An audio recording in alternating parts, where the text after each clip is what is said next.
ذاتی تجربہ یہ ہے کہ جب بھی آپ نیکی کرتے ہو تو اس نیکی کا صلہ بڑا برا ملتا ہے. یہ ان کا کامنٹ تھا نا.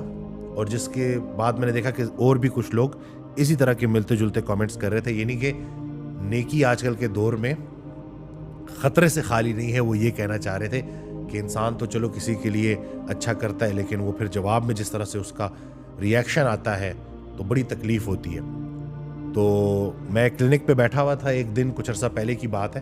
تو ایک شخص آیا تو اس نے وہ حضرت واصف علی واصف رحمۃ اللہ کی بکس دیکھی. میرے کلینک پہ موجود ہوتی ہیں، جو لوگ ویٹ کر رہے ہوتے ہیں وہ ساتھ ساتھ پڑھتے ہیں تاکہ کوئی نہ کوئی خیر کی بات ان تک پہنچ جائے. تو وہ شخص مجھے کہتا ہے کہ ڈاکٹر وسیم میں کئی سال ایک سوال کو لے کے پھرتا رہا اور حضرت واصف علی واصف رحمۃ اللہ کی کتاب میں مجھے اس سوال کا جواب ملا. تو میں بڑا تھوڑا سا نا اٹینٹیو ہو گیا اور میں نے کہا کہ کیا ایسا سوال تھا جس کا آپ کو جواب ملا.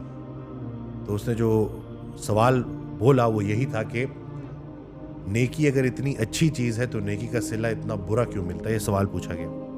تو حضرت واصف علی واصف رحمۃ اللہ نے جواب دیا کہ تم نے کبھی نیکی کی نہیں، کیونکہ نیکی تو خالص اللہ کی رضا کے لیے کی جاتی ہے. یہ تو کاروبار ہے کہ جس میں آپ ایک ہاتھ دے ایک ہاتھ لے. یعنی کہ میں تمہارے ساتھ اچھا کر رہا ہوں یا کر رہی ہوں تو بدلے میں تم بھی میرے ساتھ اچھا کرو گے. یعنی کہ اگر مقصد بندہ ہے تو نتیجہ بھی بندہ ہے. اگر مقصد اللہ ہو تو نتیجہ بھی اللہ ہے. یعنی کہ آپ نے اخلاص کے ساتھ کسی کے ساتھ نیکی کی اور اس نے اس نیکی کا صلہ برائی سے دے دیا تو ظاہراً آپ کو شاید ایسا لگے کہ جیسے آپ کی محنت رائگاں ہو گئی. تو ایسا قطعاً بھی نہیں ہے. جس نیکی کا صلہ آپ کو اس دنیا میں برا ملا اخلاص کے ساتھ کی ہوئی نیکی کا، تو وہ نیکی کہیں اور چلی گئی ہے اور وہ اس دن کام آئے گی جس دن اور کچھ بھی کام نہیں آئے گا. سکہ رائج الوقت اس وقت نہیں چلے گا. سگی ماں اپنے بیٹے کو بولے گی کہ بیٹا وہ اور دنیا تھی جہاں میں خود بھوکی رہ لیتی تھی اور تجھے کھلا دیتی تھی، آج میں تیرے کچھ کام نہیں آ سکتا.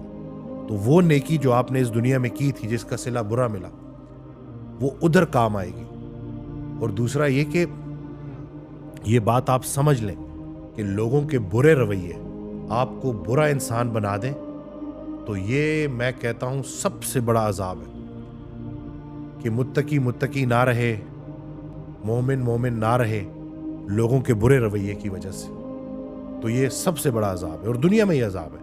یعنی کہ آج ہم اس جگہ پہ آ کے کھڑے ہو گئے ہیں کہ ہم نیکی کرنے سے اس لیے ڈرتے ہیں کیونکہ ہمیں ڈر ہے کہ آگے سے ریئیکشن برا آئے گا.